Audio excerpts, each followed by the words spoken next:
জনাব নিয়াজ আহমেদ খান স্যার। এই স্যার কি জানেন না যে গোলাম রব্বানী এই ফেসিলিটির সাথে জড়িত ছিল?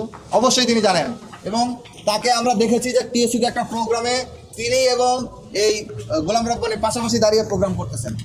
তো এটা কিসের বার্তা দেয়? তাদেরকে আমরা বলে দিয়ে এসেছি যে আগামী 24 ঘন্টার মধ্যে তার বিরুদ্ধে ব্যবস্থা গ্রহণ করতে হবে।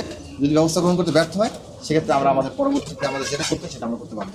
আমরা তো হৃদয়ে ব্যথার সাথে লক্ষ্য করি। আপনি যদি অনলাইনে সার্চ দেন, এখনো দেখবেন যে আমাদের ডাকসুর ঢাকা ইউনিভার্সিটির যিনি উপাচার্য জনাব নিয়াজ আহমেদ খান স্যার, এই স্যার কি জানেন না যে গোলাম রব্বানী এই ফেসিলিটির সাথে জড়িত ছিল? অবশ্যই তিনি জানেন, এবং তাকে আমরা দেখেছি যে টিএসসিতে একটা প্রোগ্রামে তিনি এবং এই গোলাম রব্বানীর পাশাপাশি দাঁড়িয়ে প্রোগ্রাম করতেছেন। তো এটা কিসের বার্তা দেয়? এটি তো আমাদেরকে ভিন্ন প্রশ্নের উদ্বেগ ঘটায়। তো আমরা আশা রাখবো আমরা এই ধরনের চিন্তা করতে চাই না, আশা রাখবো। এবং তখন আমরা তাকে সতর্ক করেছিলাম যে আপনি তার বিরুদ্ধে ব্যবস্থা গ্রহণ করুন। তিনি কেন ব্যবস্থা গ্রহণ করলেন না সেটা আমাদের বোধগম্য নয়। আমরা সেই জায়গাটা থেকে প্রশ্ন রাখতে চাই, আমরা এরকম চিন্তা করতে চাই না।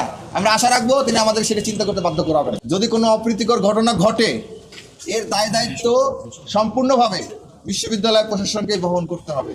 আমরা কোনো অপ্রীতিকর ঘটনার সাক্ষী হতে চাই না, আমরা আইন হাতে তুলে নিতে চাই না। আমরা চাই এটা একটু শান্তিপূর্ণভাবে, সুন্দরভাবে এটা সমাধান হবে। দুঃখজনক হলো সত্য, জুলাইয়ের রক্তের উপর দাঁড়িয়ে থাকা এই প্রশাসন তাদের দায়িত্ব পালন করতে সম্পূর্ণ ব্যর্থতার পরিচয় দিয়েছে।